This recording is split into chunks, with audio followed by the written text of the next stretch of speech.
I think this is a fantastic initiative, getting so many HR leaders and getting business leaders under one roof.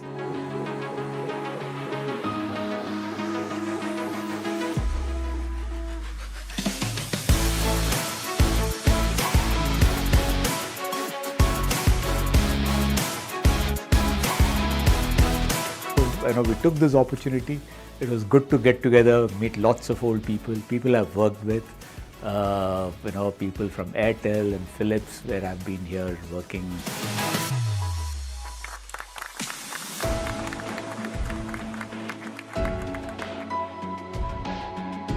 I've just gone through it. I thoroughly enjoyed it. Very outstanding course. I'm very happy to meet all of you. I always have a dream, and I have been telling Shankar about my dream that I want HR to grow into CEOs, big leaders in the world.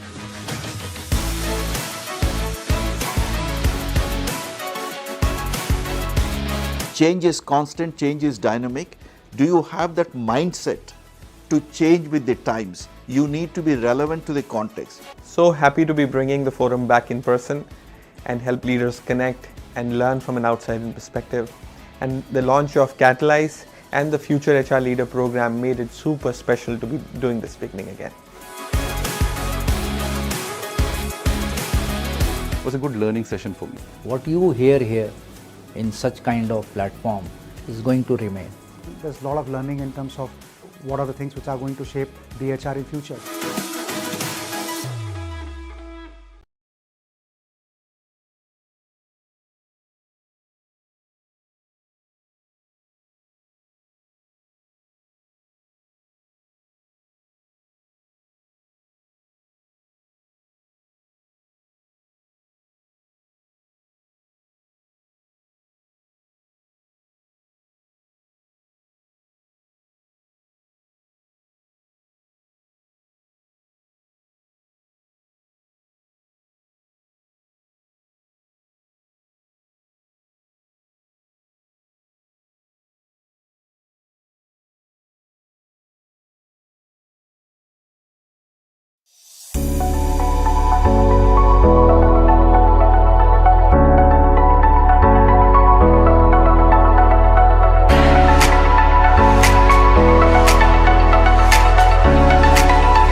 Good morning, LinkedIn. Good afternoon, good evening to everyone from wherever you're joining.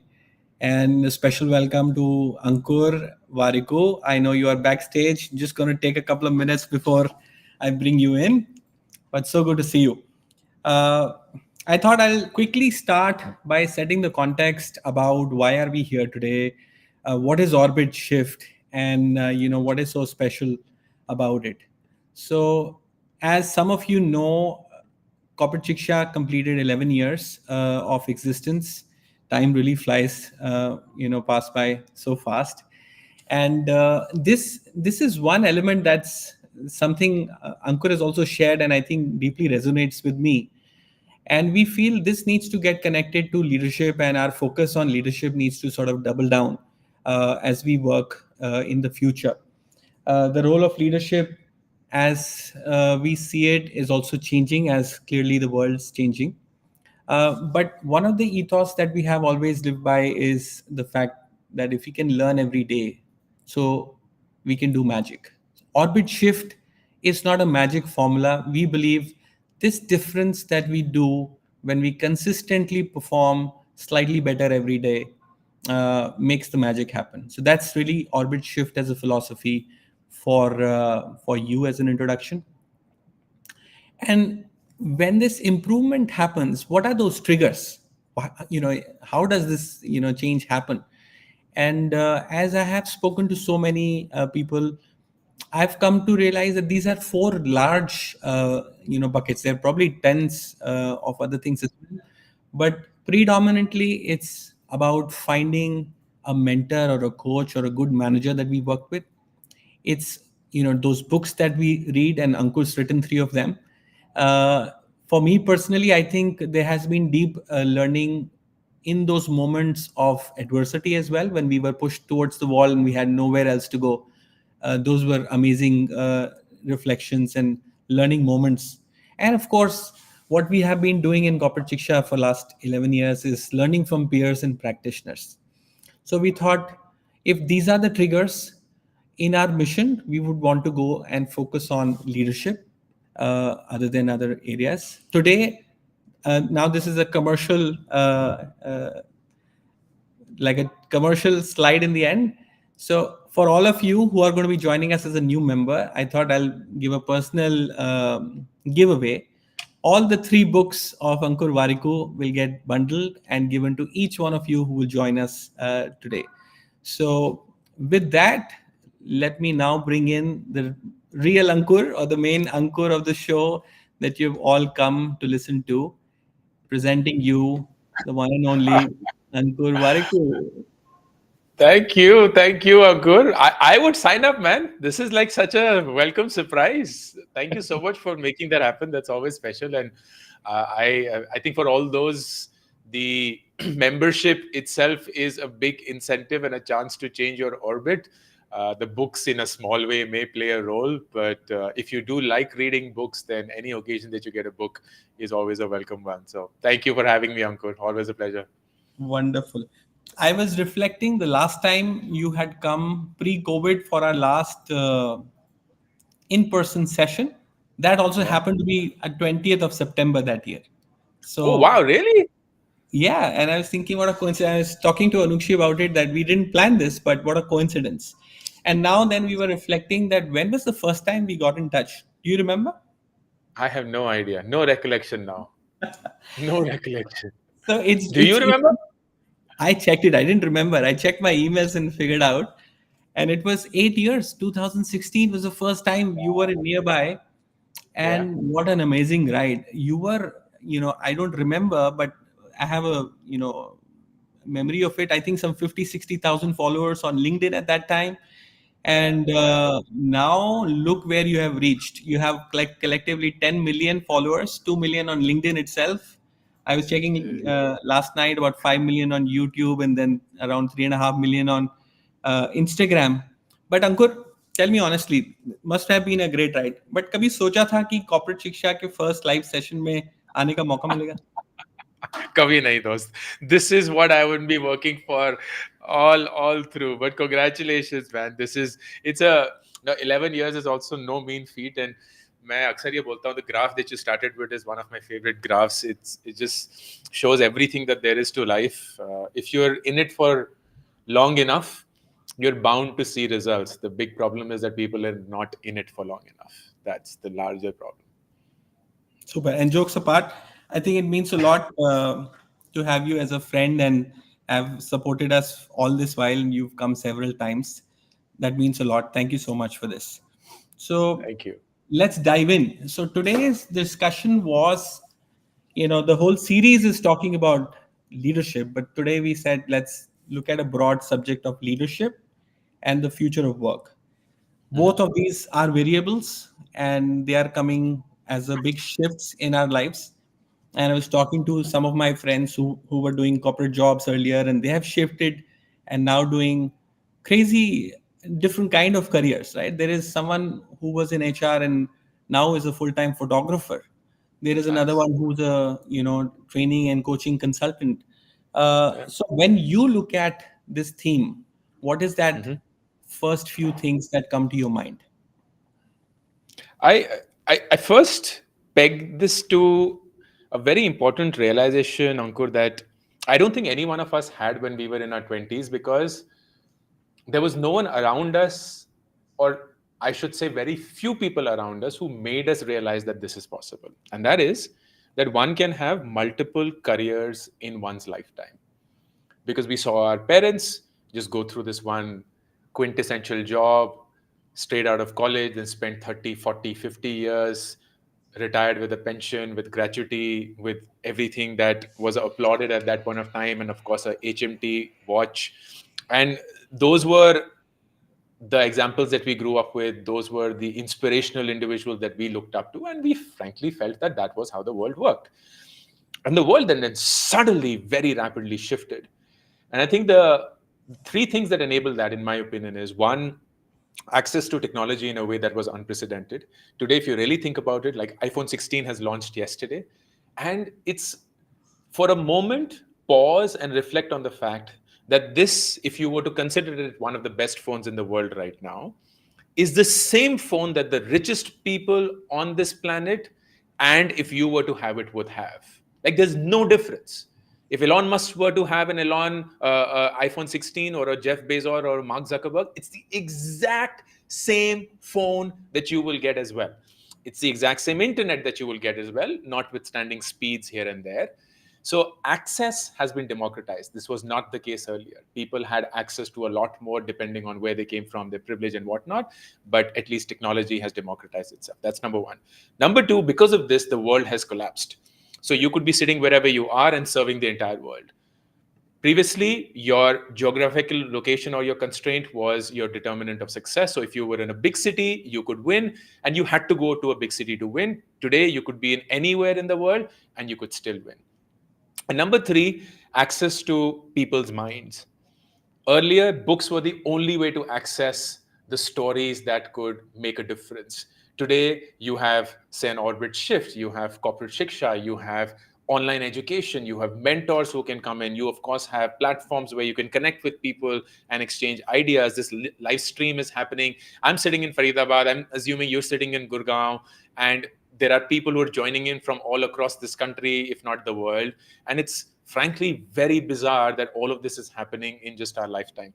So when you think about these three elements, I'm not surprised that people are beginning to witness work as just a multiple personality decision, identity that is not just once determined and then forever lived through, but an identity that can change itself every 5, 10 years, or however frequently you would want it to. And your experience, your training, your education has frankly very little to do with it. It's your courage and the ability to start from scratch and become a student all over again. That's all to do with it. And if you were to then get that done, then I think that the future of work is supremely fascinating for those who are excited by the purpose that work brings in, and extremely intimidating for people who would always want just one thing to settle in and would not want the world to change. On that note, would love to know which all locations folks are joining in from. So if you just want to, leave a quick chat on the locations, let's see where all people are in. And then, so I was reflecting what should be the relevance that we should talk about, right? There is that cliched um, reports, which, largely enterprise research organizations come out year after year. And I don't think there is any change. People are still saying, CEOs are still saying that the leadership is an important agenda. I don't think we are ready. Uh, if you look at your experience, you've created, from a employee size wise, relatively smaller organizations always, and now is like a micro team, but is a fantastic Warikoo. And super inspired to see the kind of offsite and other things that you do as a team. Is it possible to do this in a large organization? I genuinely don't know the answer, Ankur, and I wish I knew this answer. It's such an honest question because I get the opportunity to address very large organizations, and I'm always in awe of how large organizations work, or disturbed by seeing how they work, because I've never had that luxury. As you rightly pointed out, my largest org size that I managed at Groupon nearby was like 1,200 people at best. And while that is large enough, it's still not as big as 5,000, 10,000, and so. My firm conviction is it can happen, because at the end of it, every manager slash leader is an epicenter of culture and the way things work. And I genuinely believe that culture is built floor by floor, department by department, and not at an organizational level. While we may all believe that writing the vision and mission statement of the company on the walls of the company offices will make that happen, no, it doesn't. It has to be felt every single day in conduct, in context, and of course in order. And that is the responsibility of the manager and the leadership. So I believe that if the topmost individual, the CEO of the organization, not the head of HR, certainly not somebody who's responsible for employees or employer branding or any such fancy titles, but the CEO and CEO alone, if they make it their job to build the best possible leadership unit that they can, almost everything else will take care of itself. Almost everything else will take care of itself. That's how I built it. That's the only way I know of it. And in smaller organizations, that leadership unit typically comprises one, at best two individuals. And in large organizations, that may comprise 100 or perhaps 1,000 individuals. But I don't think the principles are any different. I don't think the order of mechanism is any different. I don't think the challenge becomes any different. It's just managing those 100 to 1,000 or whatever that number is of leaders, and ensuring that they are in many ways a DNA replica of who you are at an organizational level.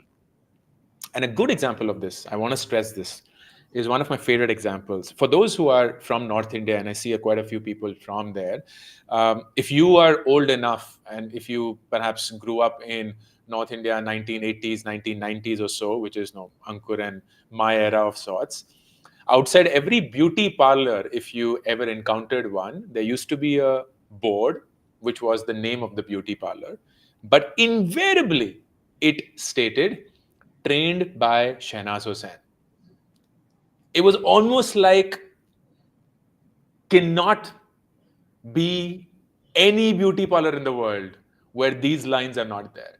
And when I was a kid, I remember asking my parents, how is Shehnaz Hussain everywhere? Like, how can she train everyone? Like, what does she do? Does she come like to this beauty parlor, train people and blah, blah, blah, blah, blah? And that's when I realized that the power of what she built, to her credit, was perhaps the first people franchisee model that this country has seen. It's a people franchise. It's not a business franchise.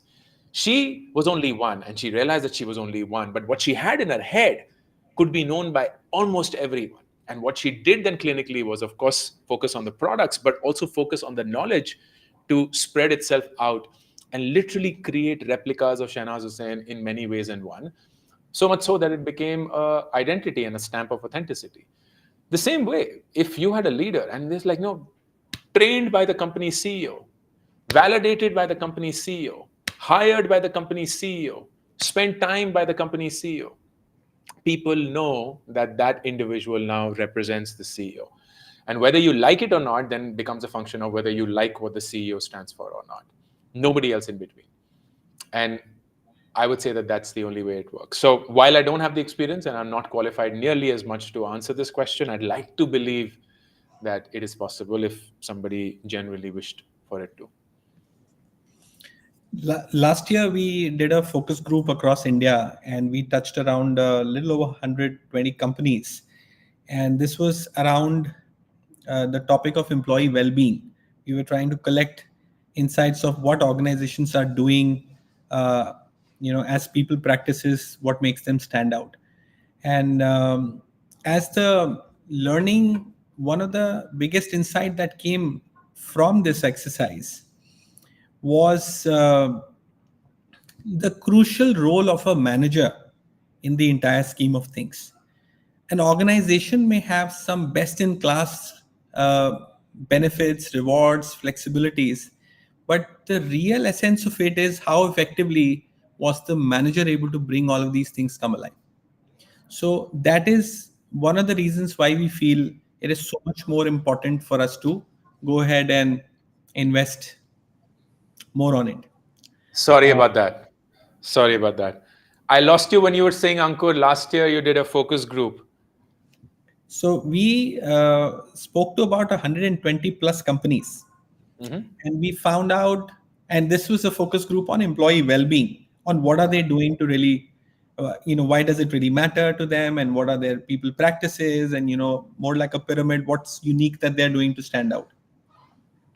One of the insights that came in 6-7 of these focus groups across India was the crucial role of the manager. The organization may have the best in class benefits, rewards, people practices, but it came alive only with the quality of the manager. So, and that's the function of how well are you equipped or enabled to really work as a team leader, right? Exactly. And unfortunately, not many of us, at least when I was growing up, we always felt this was more of a recognition or a reward. Now I'm a team lead, so I have arrived. But not many organizations invested, or not many people knew that they had to really figure out how does one become a team leader, right?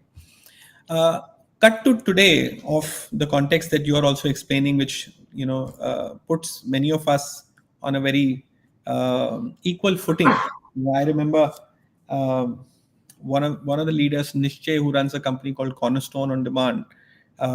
He had this slide up in one of the sessions, which reads, "The future is already here.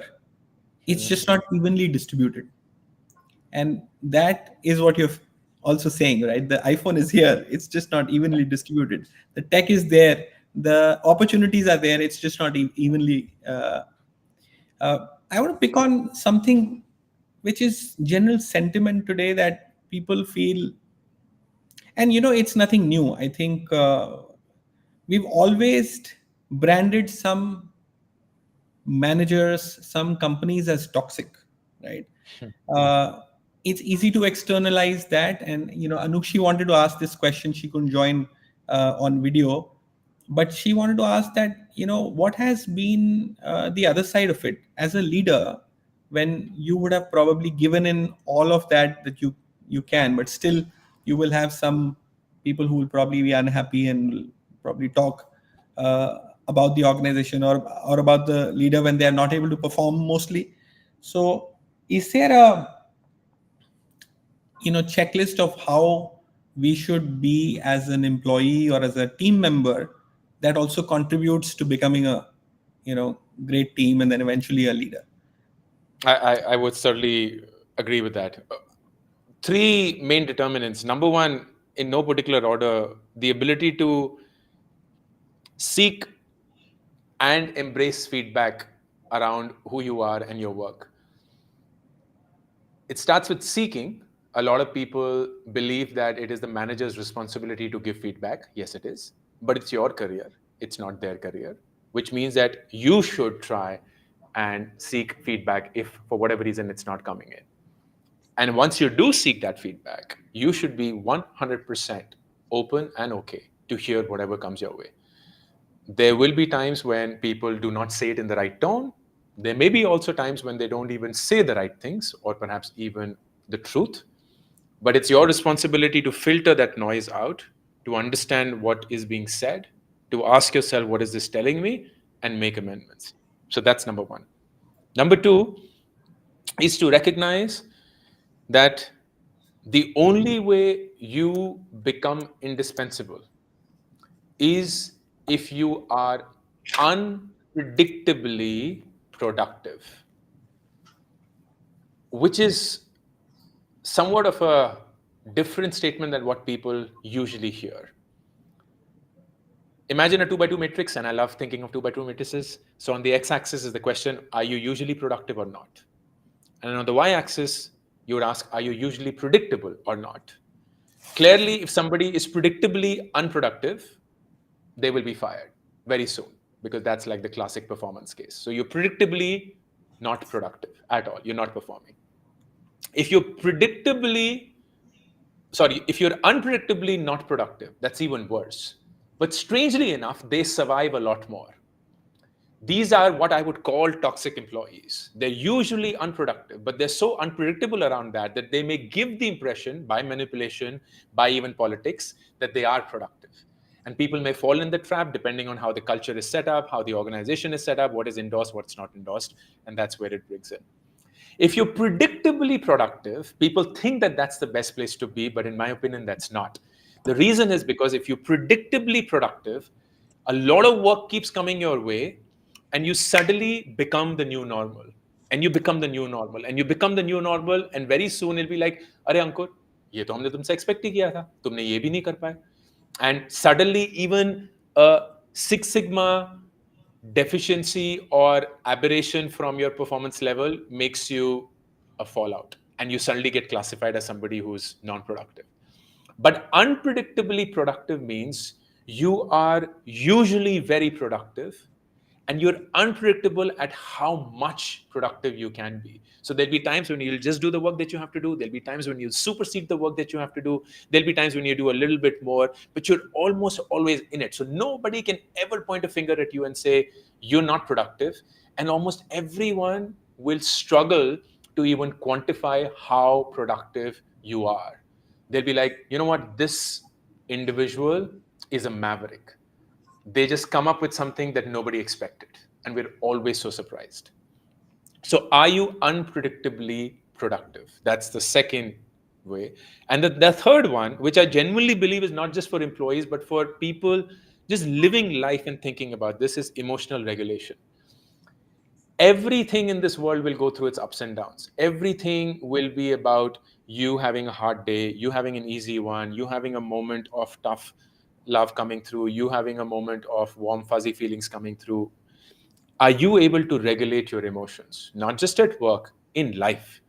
Do you have a acute and an intense sense of awareness around your emotions? It's not about controlling your emotions, it's being aware of why you're feeling what you're feeling and being able to regulate them so as to not take a permanent decision based on temporary emotions.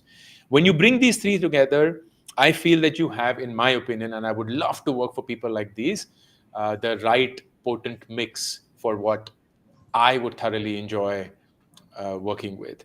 And that's why, at least for the last 10 years, nearly 11 now, I've had a very unique hiring process that I'm extremely proud of, that we executed at Groupon, then we did at Nearby, I now do at WebVeda, my startup. And it has worked really well for me because it centers itself on knowing the individual more than the skills of the individual. Because I can train the skill, but I don't want to take the responsibility of training the individual's mindset.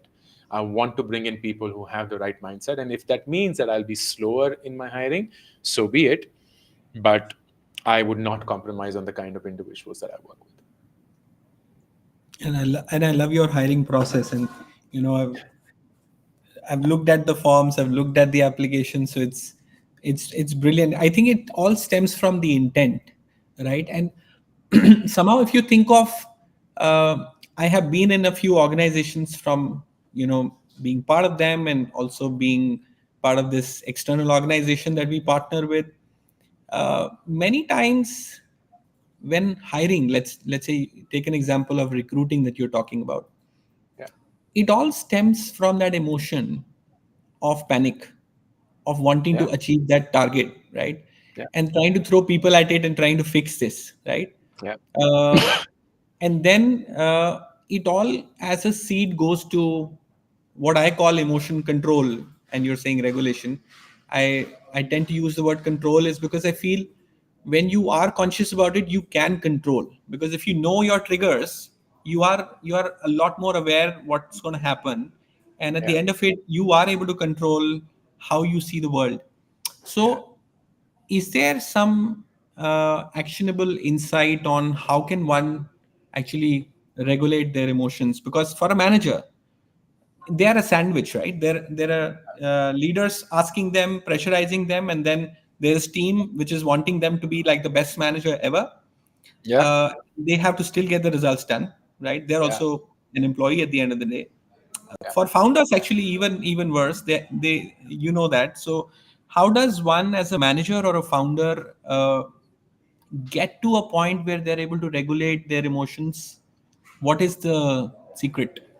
Yeah, I I think it's very fundamental here, Ankur, and it starts with the realization that we are all people first and employees later, founders later, managers later, leaders later, and that means that how you conduct yourself in your real life, if I may to use that word, as against the non-real life of work, but let's say real life. How are you with your family, with your friends, with your kids, with your colleagues outside of work, with your own self? All of that is going to then show how you are at work. I am yet to meet anybody who are two different individuals at work and outside of work when it comes to temperament. They may be in terms of conduct, they may be in terms of the words they use and how they dress and how they talk and so on, but in terms of just temperament, how their intuitive reaction is, I've always found people the same. And that means if you are not surrounded by drama in your life, or if the amount of drama in your life is limited and is predictable, whether it comes from your family, it comes from your parents, it comes from your partner, it comes from your friends, it comes from your kids, or it comes from your own mind, you will not have a challenge controlling or being aware of your emotions, because you're not meant to be triggered by your emotions. You're never provoked. You feel those emotions, and everybody feels those emotions. I don't think there's anybody, like, even if you go to the highest order of monks, they never say humans don't feel. What they say is humans ought to reach a level where they know what they're feeling. They are as a third party, independent observer of that feeling. It's almost like me getting out of my body as I'm getting angry and seeing myself getting angry, watching myself getting angry, realizing that I'm getting angry, but not doing anything about it. I'm just getting angry. I can see myself. And it's a temporary emotion. It will pass away like a passing car. And I'm just on the road, on the footpath, watching that car pass by. So, number one will be, to whatever extent you can, eliminate drama from your life. Eliminate drama from your life. Not just your work life, eliminate drama from your life. In fact, you may not be in a position to eliminate drama from your work life, but you certainly are to eliminate drama from your personal life. And if you can, do that to whatever extent you can. That's number one. Number two, it equally goes to the ideas and the content that you consume. People consume so much of shit just to keep their triggers on that it baffles me. Like, I don't understand for the love of me why people would watch news on television. I just can't wrap my head around it, because it's not meant to do anything but titillate. It's not meant to do anything but to provoke. It's not meant to inform. It's meant to provoke. Why would you willingly want to get provoked by something that is orders of magnitude outside of your control? It just doesn't make any sense. There are far better ways for you to contribute to what's happening in the world than getting provoked by news. Content of pieces. People follow these, I'm calling them influencers because people call me one, so I don't know how people differentiate. But let's say influencers whose only job is to show the life that they lead. not necessarily to teach, but to show, here's my bag, here's my car, here's my phone, here's my body, here's my this, here's that. And more often than not, you'll just feel shitty about your life. Very rarely do you feel like, oh my God, I'm so happy for you. You'll be like, oh my God, I feel terrible for myself. So eliminate that as well. Just eliminate all content and people drama from your life. And then number 3, I would highly, highly, highly recommend that. Please make time to spend time with yourself every single day. Without a phone, without music, without a book, without a person, without anything but just you and your thoughts. You want to call it meditation, call it meditation. You want to call it something else, by all means, call it whatever you want to. But the art of sitting with your own thoughts without any external stimuli is necessary for every individual, because we, particularly in today's day and age, don't spend time with our own thoughts. We're scared of our own thoughts. But if you eliminate drama from your life in terms of people, in terms of content, and you were to spend time with yourself, you will very quickly realize that you are very aware of what you're feeling. And you aren't triggered very easily because your trigger points are very low. You've gotten used to this stable, really nice, happy mindset, almost like the stoic straight line. And that's where, lo and behold, your conduct as a manager, as a leader, will show very differently, because you won't entertain drama. You'll just be very, very focused on getting to the solution of the problem, as against fueling the problem itself. Love that. Simply love that. And by the way, I'm doing the how to Instagram course.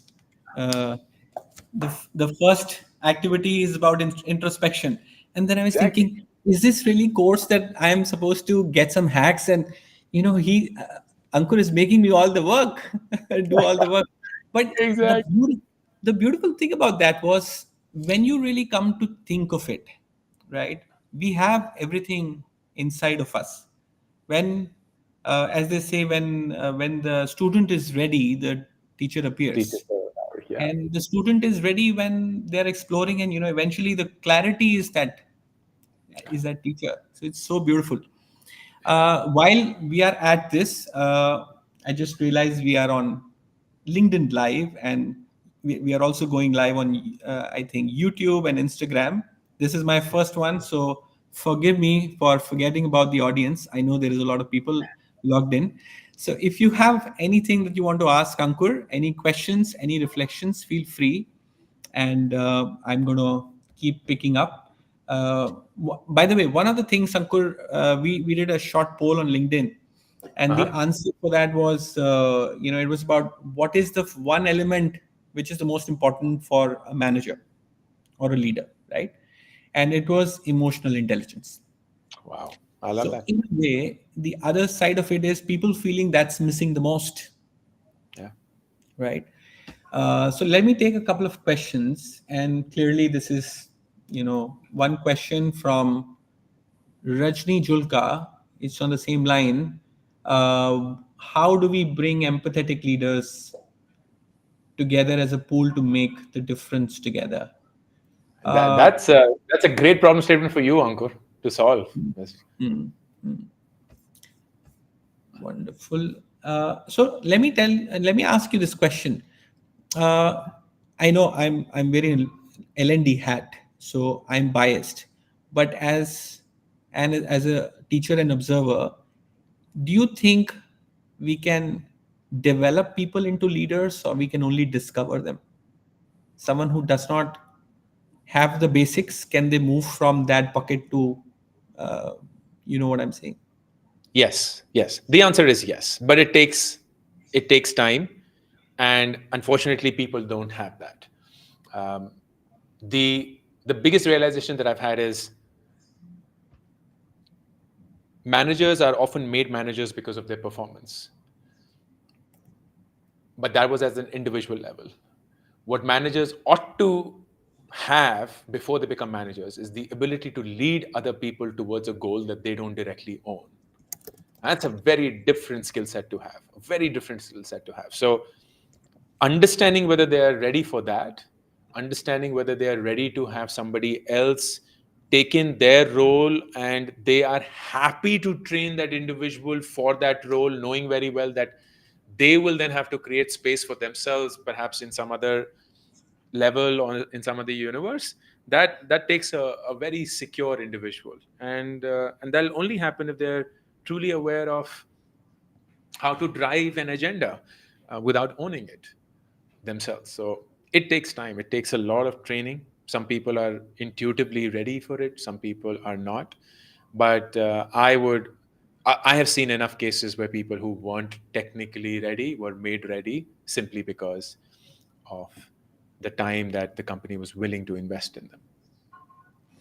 A question to the audience, actually. Now, when I reflect of some people who, behind their back, people talk about that they are great managers. They have long stories to talk about that when they work with a certain individual, they had amazing career growth, development personally.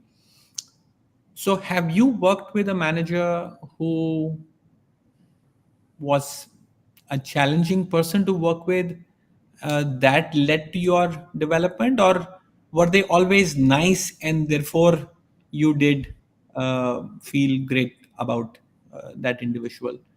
So maybe in the chat, if people can talk a little bit about some of their managers who have been great managers. And Ankur, I hope you're with me. Yeah. Yeah, I don't seem to see a video for Oh, yeah. oh, that's because, sorry, my camera battery has gone off. Just 1 second. I'm reading the chat in the meantime. And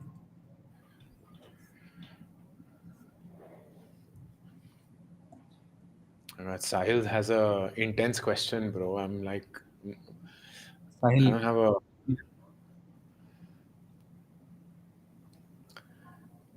I would. Do you want me to take this up, Ankur? sure. Not that I have an answer for this.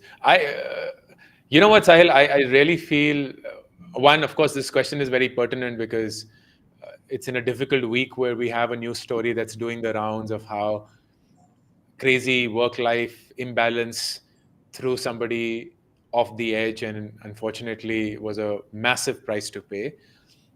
But I wrote about this on Twitter, and I think I recognize this as a harsh reality.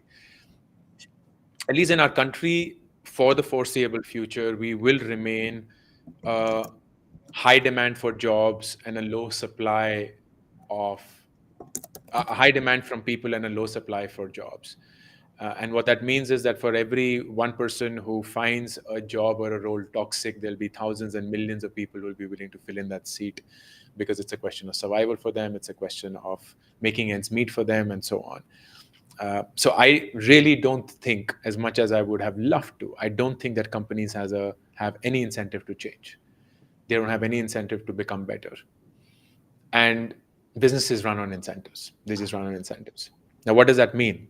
What it means for you and I as employees is, number one, making sure that we recognize work is not our only identity, but a part of our identity.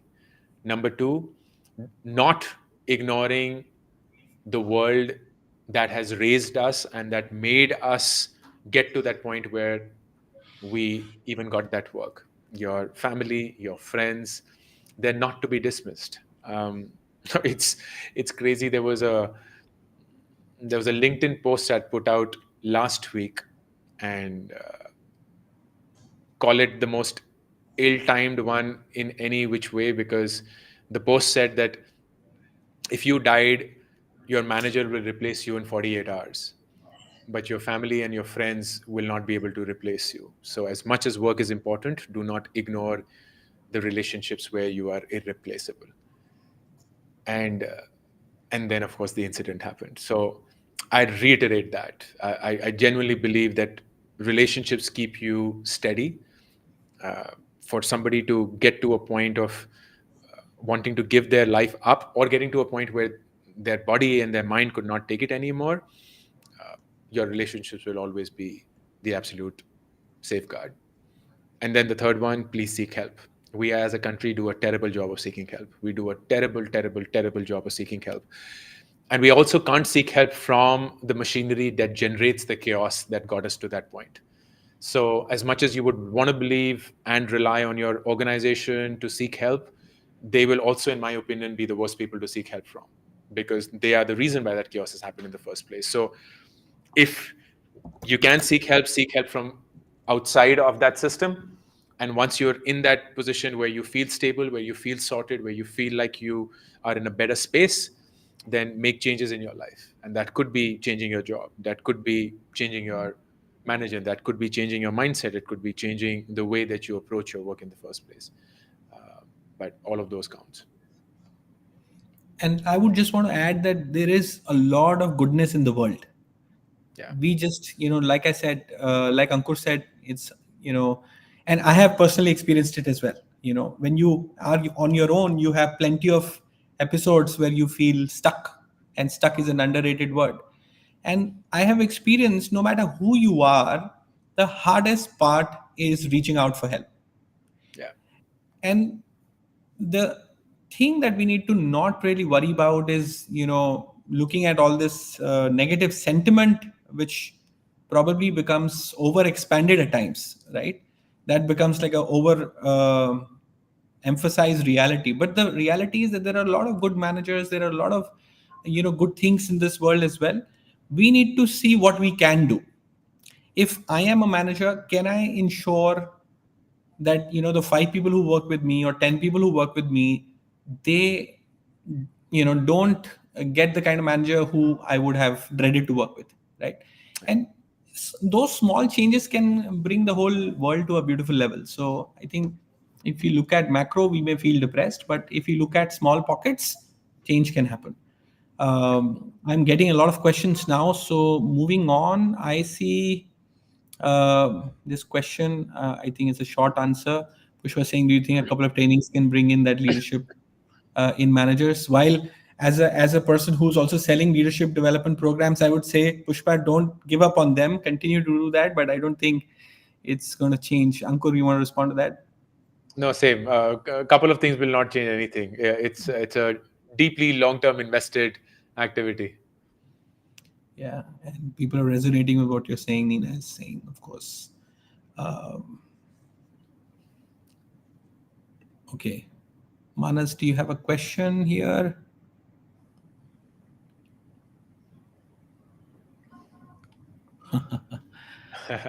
That's awesome. Yeah.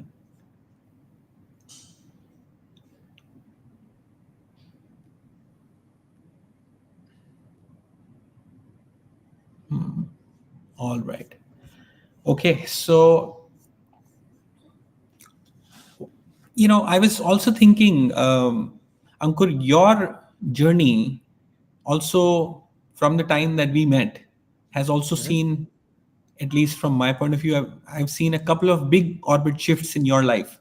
One was, I can't imagine as a founder moving out of the company you started. That was one. And second, you are a publicly open person. You write about it, so I'm picking it up. Therefore, during COVID, when you talk about that, financial adversity. So, how did one of the questions was about building resilience. So, how did that happen for you? Tell us a little bit more inside sneak peek into that story, how you felt, and how did resilience find you? So one is, I definitely feel that dealing with failure is like building a muscle. It's not something you're born with, and even if you're born with, you have to work on it, to build it, to feed it, to nourish it, to grow it. And just like a muscle is built, you only build it by adding stress to it. You can't build by keeping it warm and nice and just cuddled and under this lovely blanket where it doesn't even move ever. I say this: a still body decays, but a still mind thrives.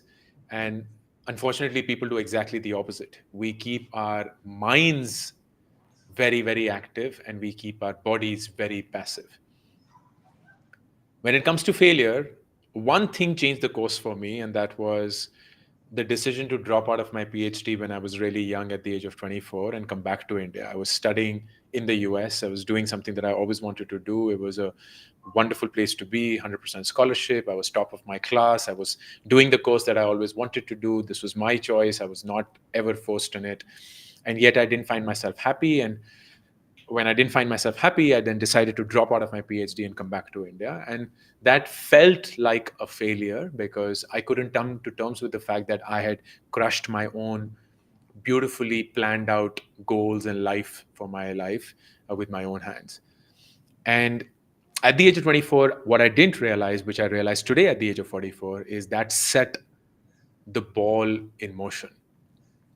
Because it made me experience something that I had not chosen to experience at that young age, which is how do you deal with the pressure of society questioning your decisions, your parents questioning your decisions, you questioning your decisions? How do you lift yourself up and literally start all over from scratch? Because at the age of 24, my friends had gone on to get good jobs and they had done their education. Some of them had gotten married, and I was here starting my life all over again.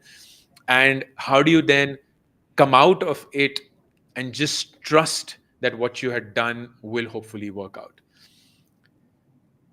And the only strength that I had at that point of time was, मुझे ये पता है that my parents have given me enough values, I am educated enough, and I'm smart enough that I'm never going to die of hunger or poverty or be on the streets. Whatever happens to me, I will never be out on the streets completely unemployed, wasted in my life. That conviction I had. What I didn't know is whether I'll drive a fancy car, whether I'll have a huge house, whether I'll buy that private jet. None of that was ever in my, but on my radar very clearly was, this is not a possibility. So if it's not a possibility, just work your way through, because everything else is only going to be on top of it, top of it, top of it. And I think upon realization, this is what I tell people. The best way to be resilient is to fail as often as you can and build that muscle. And people are like, what do you mean? What do you mean fail as often as you can? It's like, you know what? The thing about failure is, it's not what you lose in that which is what makes you resilient. It is what you experience when you fail which makes you resilient. For example, if you were to go to a mall and ask somebody for 500 rupees and get rejected, that experience will make you resilient. But what's the worst thing that will happen if you ask for 500 rupees? People will say no. They'll laugh at you. They'll mock you. Perhaps they'll call the security guard on you. That's the worst that will happen. And at that point in time, you can apologize and you can say, sorry, no, I was just preparing for something. Do that. The next time you're entering your work building lift, stare at that stranger and wish them good morning, something you've never done before. And they may not reply back to you. They may stare back at you, give you an evil look or a, my God, you're such a weirdo look. But that experience will make you resilient. The next time your boss is like, okay, we're ready for this presentation and so on, raise your hand and be like, I want to start the presentation. I want to be the one leading it. It's quite possible you'll get rejected. Or in that presentation itself, you'll make a fool of yourself or you won't do a great job. But you know what? Nothing will break. It's not a big expense to make, but that experience, that'll make you resilient. So it's experiences when you fail that make you resilient, not what you lose that makes you resilient. So people often quantify failure as failing something really big. No, just getting rejected, just facing a setback and experiencing that for that microsecond or however long, that makes you resilient. And by that measure, you can do something that you fail at every single day.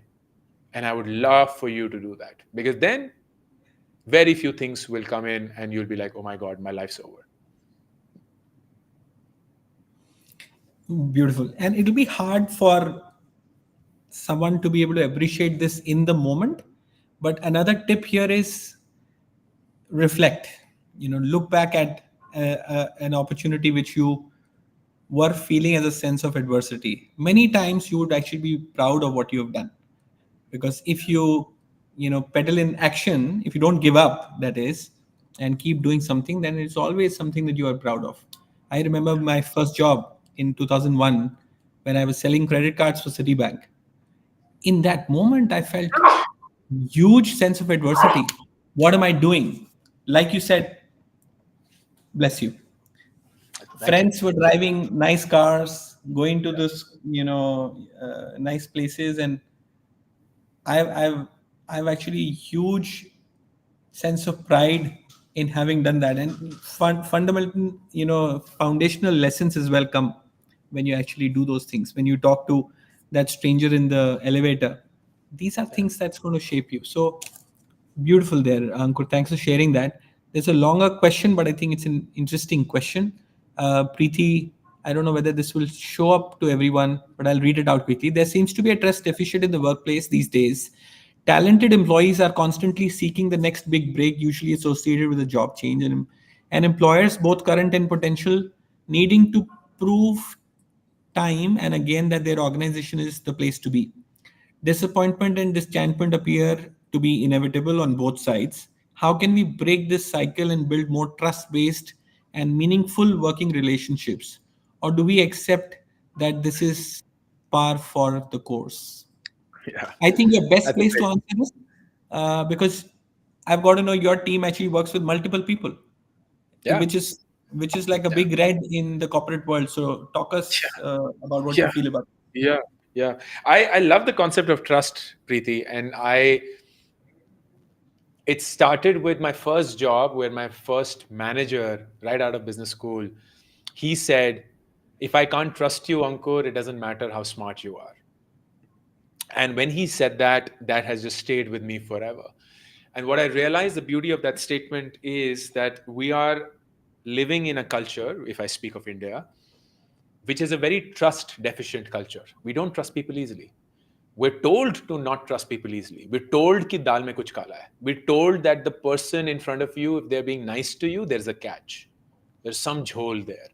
There's some scheme that's going on, because why are they being nice to you? Nobody's nice to you if there isn't something in it for them. So we have been raised with this level of distrust where we don't find it easy to trust. But that's an opportunity. Why? Because if people trust you, they're willing to do anything for you. Here's an example. Which is the most trusted brand in this country? And if I were to wait for people to write their comments, I wouldn't be surprised if most people say Tata. Great, right answer. I would also say Tata is the most trusted brand in the country. But here's the crazy part. We trust Tata so much that we're willing to buy namak from Tata, cars from Tata, houses from Tata, education from Tata, steel from Tata, chemicals from Tata, defense from Tata, airlines from Tata. We're literally ready to buy anything from Tata. And if you really think about it, there is no business that can do a good job of doing everything and still do it well. But in India, that works. You wouldn't see that in economies which are very trust driven. You wouldn't see that in the US, except for perhaps GE. There is no conglomerate enterprise. There are specialists, industry leaders who do a kick-ass job in that industry, but they find it immensely hard to go into even adjacent industries because customers are like, how can I trust you with that? There are experts who do a far better job than you can, and I would trust them. That's a natural default. So in a trust deficient country / culture, certainly ours, if you build trust, you build a adhesive that is as strong as Fevicol. Now the question is, how do you do that? And the simple answer is begin with trust. Don't wait for your trust to be earned. Start with trust. Just start with trust. Here's a simple example of how we do it at my startup WebVeda. We pay our salaries on the first of the month, not the last of the month. What that means is that if you were to join, and I have a recent case, we just onboarded somebody on the 15th of September. And on the 15th of September, half her month's salary was deposited in her bank account. And during the onboarding, she's like, I got some money in my bank account. What was that? I was like, that's your salary for the month of September. And she's like, but I haven't worked for September. I was like, that doesn't mean anything for me because we're not this vendor-client relationship where I'll only pay you once you work. I trust you. I've selected you from hundreds of people painstakingly. Why would I not trust you with this money? It's just money. You're getting access to almost everything else that is far more valuable than this money. Just one simple example. At Nearby, whenever we made an offer, we used to send the laptop with the offer letter. Not when they joined, with the offer letter itself. Why? Because we trusted individual. And we knew that they would join, or we were very hopeful that they would join. And lo and behold, people did join. So when you start with trust, magic happens. But you have to maintain that. Now, the question you ask is very pertinent, that if you join an organization which is already in motion, how do you even build that? And my very clear answer is it cannot change if the top of the organization doesn't want it to change. And if the top of the organization wants it to change, it will change in a few months, at best. At best. So whenever you see something that you've experienced as broken in the organization, your manager experience is broken, the colleague experience is broken, your department experience is broken, just ask yourself, do I feel the same thing when I look at the top of the organization? Do I expect the same thing when I look at the top of the organization? And if the answer is yes, then it's not the manager or the department or the colleague that is broken. It's the organization that is broken. If your manager engages in politics and it is ignored or worse, applauded, then that is not politics. That's the culture of the organization. And you cannot fight the culture. You either have to accept it or you have to move on. That's the only two order. That would be my suggestion. Because I have not come across any instance where the top has wanted to do something and it hasn't happened. And I haven't come across any instance where the top wanted different things and yet you saw different things being experienced. It's almost always driven by the top. But it always takes time. It's not something that can happen so easily. So we also have to learn to be patient, as if there is a leadership intent that this is happening and it's a very large organization, it will take its own time. So if you are so invested in it, then I think you will have to stay in the organization long enough to see that process. If people don't see skin in the game, then unfortunately nothing will happen.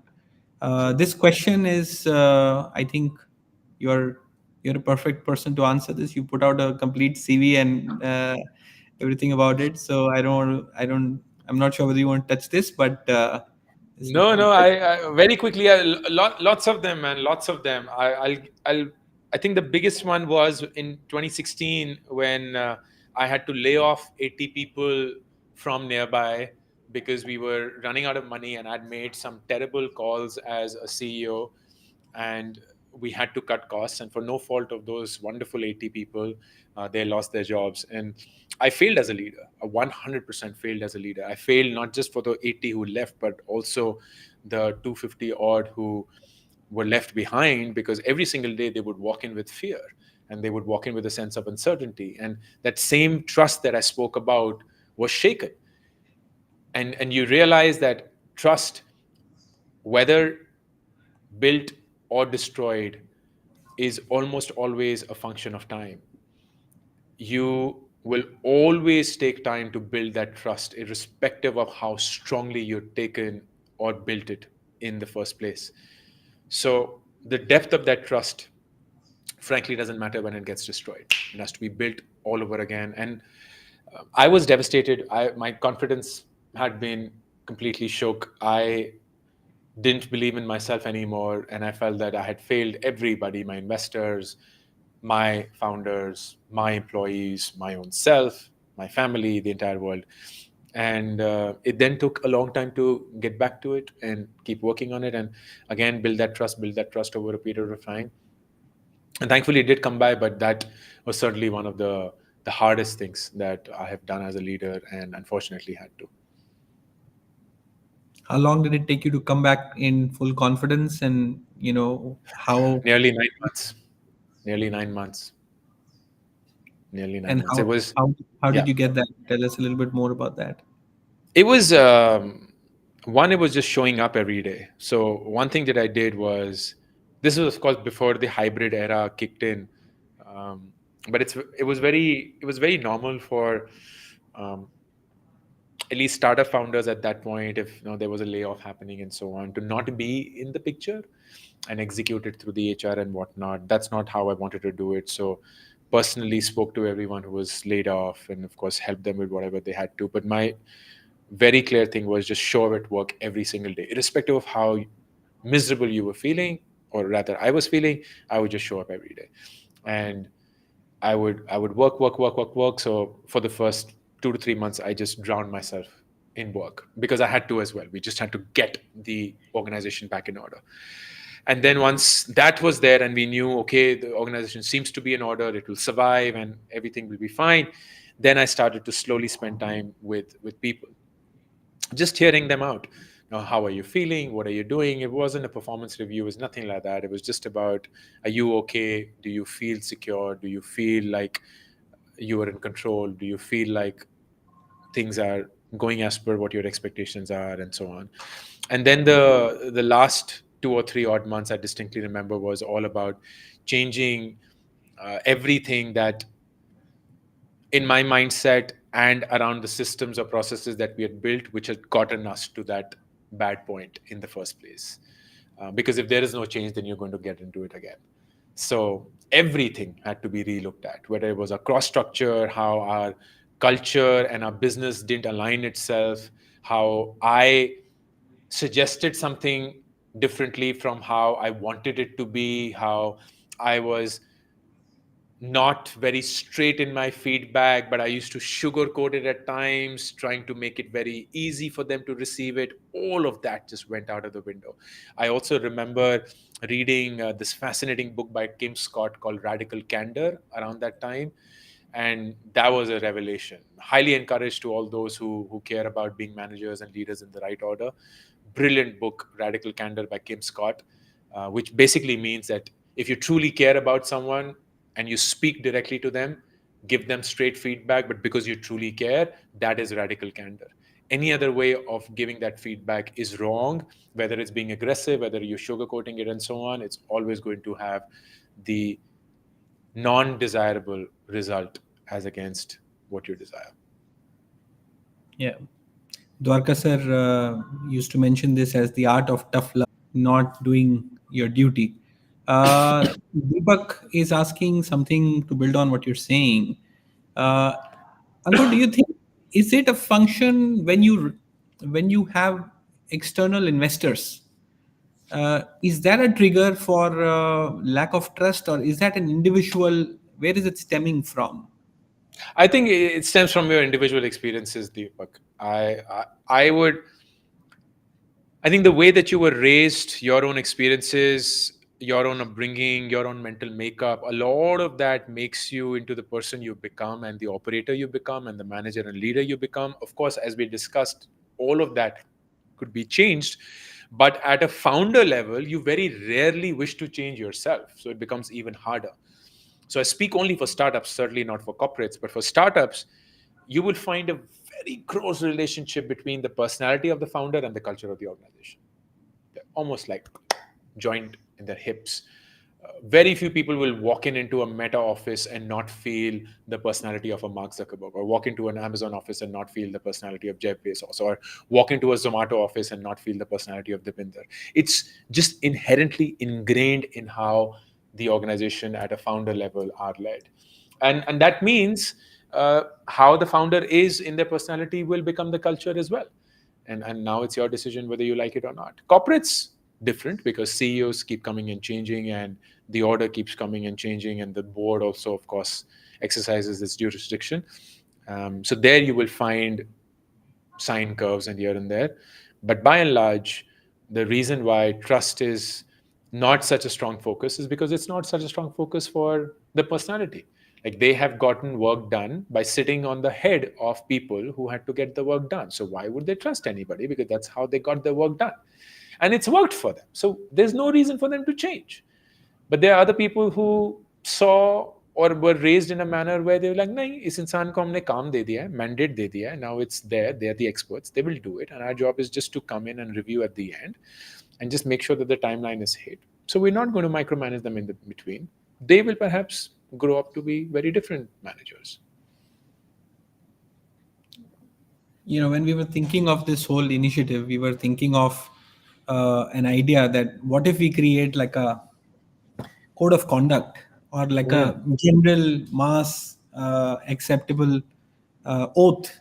When I become a people manager, then I should have a universal standard of what I will do. And I think this LinkedIn user has this question: what are those qualities of potential future leaders who will excel at nurturing?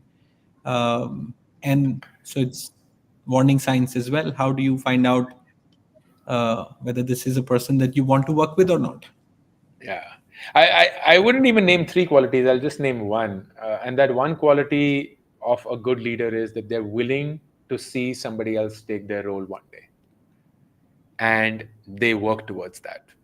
They work towards building their team to take their manager / leader role one day.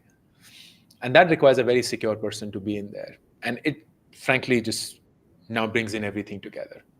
Now, whether that's a function of empathy, it's a function of feedback, it's a function of great listening skills, it's a function of training, all of that in varying proportions will come in. But at the end of it, the crux is, are you willing to nurture your team to take your role one day? And if the answer is yes, you're a great leader. If the answer is no, you're not. Simple. Red flags, dime a dozen, man. I can go on and on. I have these lists of what I call toxic managers. There are some telltale signs. A few of them is that they don't listen. They don't trust you. They would micromanage you. They will create this fear, this culture of fear, this culture of politics. They will never make expectations very clear. They'll always keep them fuzzy. They'll make it incredibly hard for you to share bad news. They'll make it incredibly hard for you to even share what you're feeling. All of these are just signs of terrible managers, because they just don't want you to grow. They are inherently insecure, and for them, they feel that the way you deliver and work for them is the way that they get looked at in the org, and that's why you are just a means to the end. And just to clarify, does that mean tough managers are toxic managers, or No, not at all. not at all? No, Right? not at all. It goes back to radical candor, right? The biggest distinction between toxic managers and tough managers is that toxic managers don't care for you, and your true leaders care for you. They genuinely wish you to improve. So many cases, and this will usually be people who are in their late 30s, early 40s, or even beyond. When they reflect on their early jobs, they'll be like, boss, उस manager ने ना pant उतार दी थी, लेकिन उनके साथ जितना सीखा ना कहीं भी और नहीं सीखा. And the reason is because they were genuinely invested in you. That was tough love. Like, it was love. It has to be love. But it will be tough because they know that the only way to truly challenge a qualified, talented individual is to push them at an intellectual level, which will always be tough. It's like your parents teaching you to ride a bicycle. If they always had the third wheel on and they always held it and they always guarded you, you would never learn how to ride. At some point of time, they had to let go and you had to fall. And yes, they will come and they will pick you up and they'll console you, but they'll do it again and they'll do it again, because they know it's a matter of 3 falls, 4 at best, and then you'll ride this. Love that. I think the marker there is when you're working for a manager who's tough. Are they striving to prove themselves, or are they trying to achieve something for the organization or the team What's that intention? That's a clear differentiator. And then your point is 100%. Other than firefighting, when you interact with them, do they care for you? Do they check in? Small things are those visible markers whether this person is tough or toxic. uh, True. Unfortunately, many of us actually externalize a tough manager as toxic as well, because we don't want to be in a difficult situation, we don't want to take ownership of our low performance. uh, I think something for us to reflect as well. uh, Ankit has a question.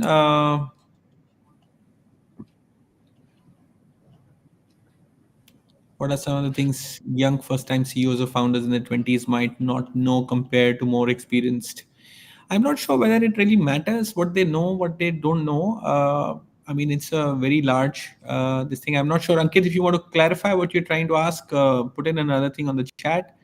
But I don't know, Ankur, you have any reflection on No, this? I would like more context to the question. Sure. More books, yeah. So great question. Ankur is a book lover. Uh, I I have a bunch. So certainly Radical Candor. You should pick up this book by Seth Godin called Linchpin. Brilliant book. It basically tells you how you could become a very strong, hopefully indispensable part of a team. It's a great book for both managers as well as employees in general. I would, for startup founders, highly encourage reading the book The Hard Thing About Hard Things by Ben Horowitz. Fantastic book which demystifies how startups work and de-glamorizes it, because from a distance it sounds like this beautiful heavenly journey, but it's nearly not, as both Ankurs on this call will testify. There is one book, irrespective of whether you're a founder or a manager or an employee, that I will highly encourage you to read, which is Carol Dweck's Mindset. It introduces you to the concept of growth mindset and fixed mindset, both of which is an important realization and understanding towards working. And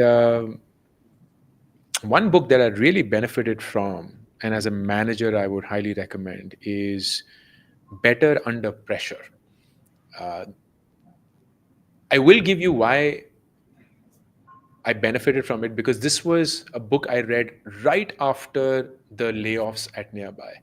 So it could be that the timing truly helped because I was under pressure and I felt the weight of my decision every day. And that book really, really helped me clear my mind. But I think, agnostic of that timing, I would have loved that book just as much. So I did want to give that caveat that it's possible you may not like the book as much as I'm glamorizing it, but it's a terrific book to pick up nonetheless. Better Under Pressure.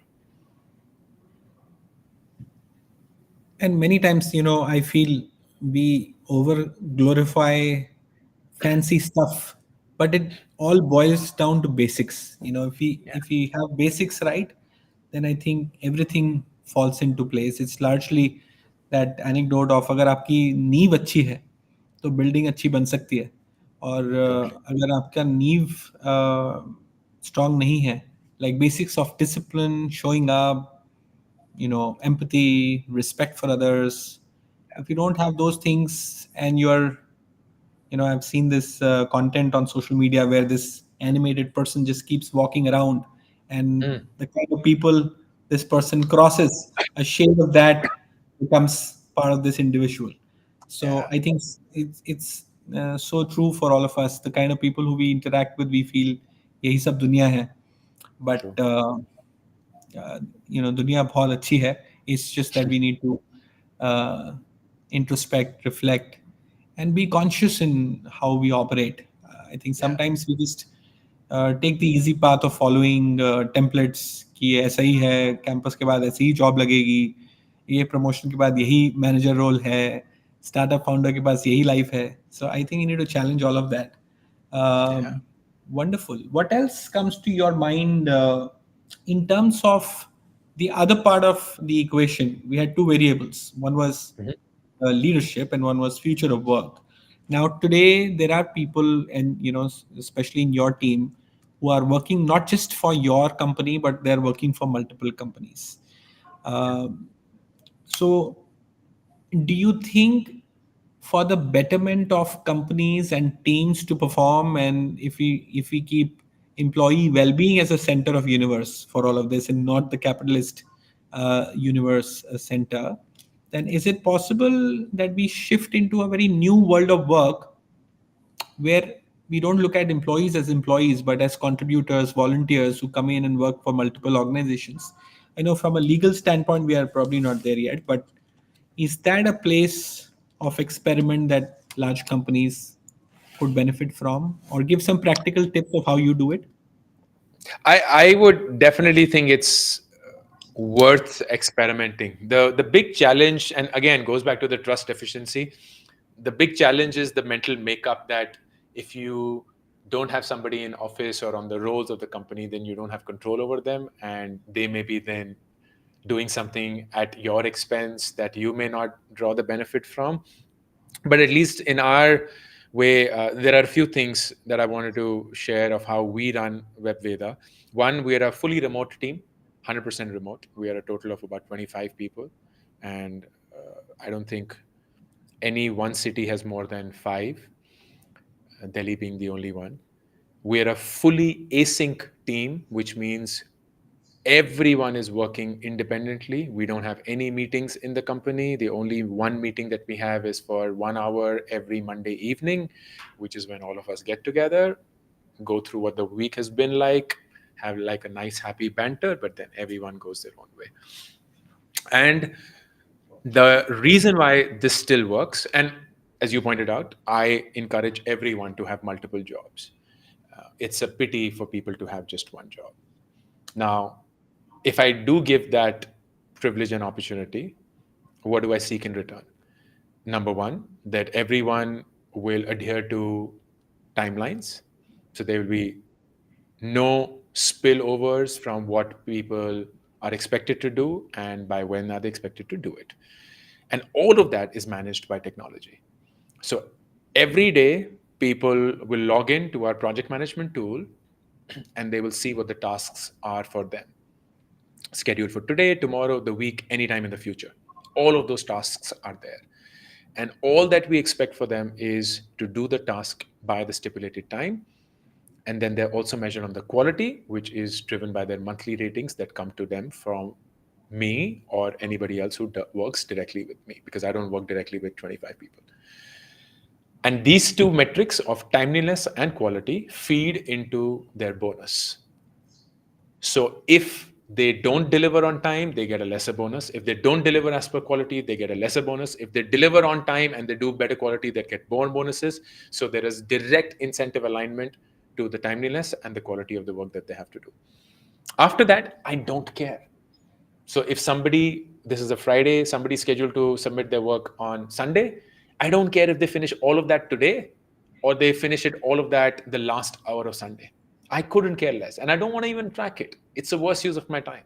What I want to track is it done by time and is it of the quality that is required? And then once you trust people and give them that mandate, and of course you do a really good job of hiring them in the first place so that people are aligned to this culture and this mindset, things work.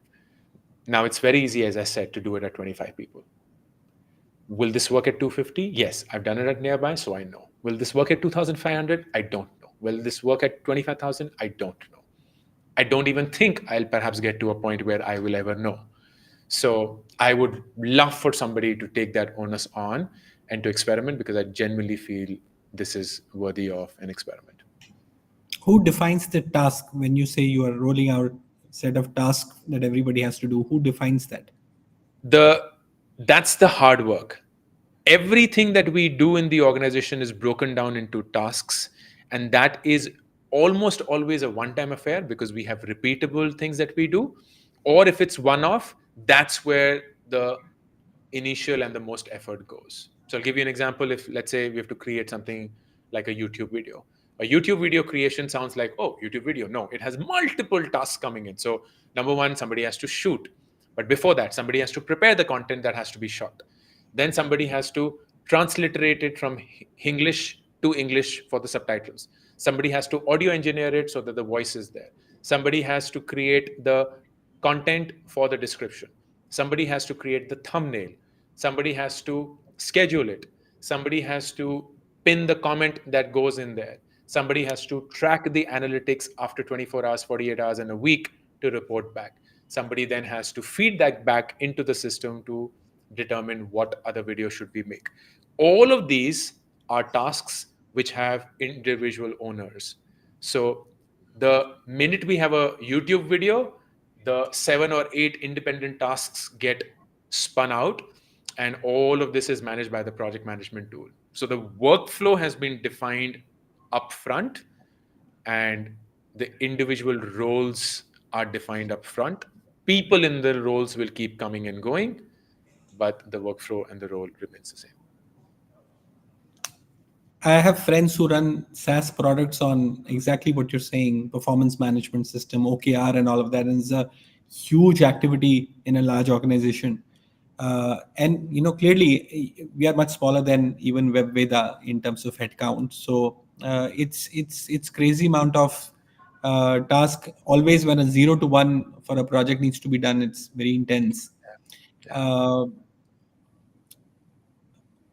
Has it, what happens when people don't make the cut? Or have you experienced where, let's say, there was an important deliverable, somebody missed out on that? Then how do you manage that? So there are two things. Number one is, and this is a blessing of how we have conducted ourselves, none of what we do is frankly time critical because we're doing it for ourselves. If we were a service-based organization, things would be very different, but we're not. I'm just a guy doing my thing, and I love it. And while I love to be the one saying, oh, in a committed manner, ये अब जाएगा, ये ऐसे होगा, ये ऐसे होगा, लेकिन अगर एक दिन नहीं हुआ, तो दुनिया में कुछ भी नहीं फटेगा. Nobody even cares. So we are very easy on not taking ourselves too seriously. And we also have a fairly long lead time because most of our content, at least on the content side, the WebVeda courses side is different. On the content side, none of our content is time sensitive. We're not doing anything which is news. We're not doing anything which is trending. We're not doing anything which may lose the flavor right now. So if the video doesn't go today and it goes after a week, it'll still be relevant. If it goes even after 2 years, it's still relevant. So there's no hurry as such. But despite that, the thing that really works is making people accountable so that they understand this is a responsibility that they either need to own up or to transfer. Here's how we do it. Every Tuesday, the operations manager of the content business sends out a sheet with the names of everyone in the team and the number of times they missed a task's deadline. And it's a public email that goes out to the entire team. So to give you a sense, there are about 463 unique tasks that we do every week. And on a weekly basis, we usually slip on around 3 to 5. So when people see of that total number 3 to 5 misses and their name against one, they're not seeing that name for the next 2 months. Because it's just an embarrassment for the intellect that they have. And that's just one simple way. Offsite mein shakal bhi dikhani. Bilkul, exactly. Tell me, yeah. Sorry, go ahead. What do you think? No, as I like, किस मुंह से दिखाएंगे? किस मुंह से दिखाएंगे? Tell me one thing, have there been instances where people left you in WebVeda or you had to ask them to leave? So voluntarily, we haven't had any departure, except for one recently where our course's business lead, she went on to do an MBA. And we were very happy to see her go. But involuntarily, people have been asked to leave. And that will always be there. I am very, very clear. I'm not building a family. I'm building a team. And that means my responsibility is to have the best players in the team any given day to win and win good and consistently without any level of unpredictability built in. So we are very patient and we will give enough feedback to people and we will tell them how it is. So my only principle when it comes to firing people, and this has been true for the last 15 years of me building startups, is nobody's firing should come as a surprise to them. If that is being ensured, please go ahead and fire, because at least I do not regret firing anybody ever in my life. I only regret not firing them fast enough. And how fast have you, I mean, if it's okay for me to ask, how fast did you decide when you had to ask people to leave? How quickly or how long were they in the system? At least 3 months. I would not fire anybody before that. At least 3 months. If I fire before 3 months, then that's my mistake and my hiring process's mistake. And overall, if you look at a percentage, how many people, how many instances of your having to let go of people? Because with the context that your hiring process is very deep, it's not like, Yeah. you are hiring fast and then firing fast, which Yeah, many people exactly. do. So you're hiring slow. In that setting, on a large pace of 25 or over a period of time, how many people would have been asked to go? That's a great question. Let me You let me sharing that just data? 49322. I'm just You're checking it. I'm checking it right now. Like literally, ये तो बता है. This is like great information to have. So people, uh, we have had a total of 38 people ever in the system. 38. Yes, which is over 4 years, and of which 25 are there in the system right now. 24 to be precise. Interesting. Wonderful. Okay, so I have a friend, so I'm taking a biased thing for him just to show his name here. You actually, you can read without me showing here as well, right, Ankur? Yeah, no, I can. Yeah. So, Yeah. Manish, the reason why I do these surveys for three reasons. Number one, I do these surveys on my weekly newsletter as well. So, it's a way for me to very quickly see what are the differences, if there are, across platforms, to keep a check on the kind of demographic profile I have, because most platforms don't give that information. But number two, as stupid as it sounds, I am genuinely a very curious person. So when I draft these surveys, it's literally like if I had thousands of people in front of me right now and I could ask them one question and get instantly a survey result, what would that question be? And I've asked, I think now more than 300 questions. So if I were to genuinely gather those 300 questions and the survey results, that would make a really good book on India. At least tier one India to a great extent. Because I've asked, again, as I said, anything like from what phone do you own, when did you buy your first car, to do you believe in God, blah, blah, blah. No, it's just fun. I like asking questions. These are the same questions I would ask if I were to spend time with you. And I'm a newbie on Instagram. Since we're talking about curiosity, my Instagram handle is Curious Founder. So show some love, follow me. I'm not so active right now to put in content, but I'm still learning from Ankur about how to Instagram. So I'll get there in a couple of weeks. Consistency is the name of the game, so I hope I get there. Now, if there is one question, since you are curious and you ask these questions, if there is one question that we could take to everybody about leadership and future of work, what could that one question be in your mind which will be helpful? My favorite question is, what's the one thing that you look for people when you work with them? What's the one thing you look for people when you work with them? And people usually have an answer. And then I would ask them to rate themselves on that one thing. And that's when they get caught. Because it's very easy to desire, it's harder to give. Very often, it's like in a relationship, nahi? We like, no, what's a dream partner like? And we're like, yes, aana chahiye, वैसा होना चाहिए, ऐसी होनी चाहिए, वैसी होनी चाहिए, da da da da. And then you're like, well, Are you all of those? Because why wouldn't you become the person that you wish to be with first? Because then that is where things will happen. And that can be hard hitting at times because It will be unconsciously we hard. are so outward looking, so looking at the glass half empty that we forget we are also a glass in that way. And True, we forgot to fill that. true, true, Wonderful. So I'm true, conscious true. of the time, and with conversations like this, it's you forget time, and then I had to do a commercial ending as well. I have to do some sales role for corporate Shiksha as well.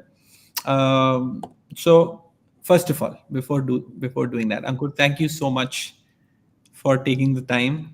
And Thank it you, means man. so much to me and Anukshi for you to getting us started again with this new mission. Thank you so Thank much. you so much for being with us and being so gracious with your time. I will just quickly, mention that we have this new membership offer. So all of you who are going to become members today, it's going to be offer, and I'm just going to extend it, not just today. I'm told that as a lead magnet you should time this, but I'm just being myself and I'm not following any templates. If not today, even till the weekend, all of those who will sign up, I'm going to personally make sure that you all get this combo of these three beautiful books. And on that note, Ankur, when is the fourth one coming? Jan 25. And as luck would have it, the theme for the next book is career. Make epic careers, right? Yes, build an epic career. Very close. Very Building close. epic careers. Yeah. Wonderful. I guessed it because I was looking at, and I'm just toggling between how do I take this one off. La, la, la. Yes, it's gone. And now my background has changed for some odd reason. Anyways, Well, it so looks that's it for the first edition of Corporate Shiksha's Orbit Shift, our leadership development series. And you were listening to the famous Ankur Warikoo and the other not so popular Ankur on this. And we are going to be bringing a lot of senior leaders, on this. Uh, the next one is actually next week. We have Mr. Manoj Kohli, the former MD and CEO of Bharti Airtel and the country head for SoftBank in India. And then the next one is on the November 13th, where we have Vivek from Lightspeed and the chairperson of Boat as the next two sessions. And I hope this was worth your time. One of the belief is that all these conversations are not going to be any prescriptions. We are all individuals just like all of you. We just happen to be taking airtime here and sharing our perspectives as just we are getting opportunity. We are all learners, and we hope together we are able to create that 1% difference on a regular, consistent basis. Because as powerful as it is real. If we are able to do this in our circles, our organizations, India will definitely be that Viksit Bharat that we will all be so proud of. And on that note, Ankur, thanks so much for being with us for this very special edition. Thank you, And man. hope to see you soon on the other side. Thank you so much. All the best. Thank you, everyone. Bye.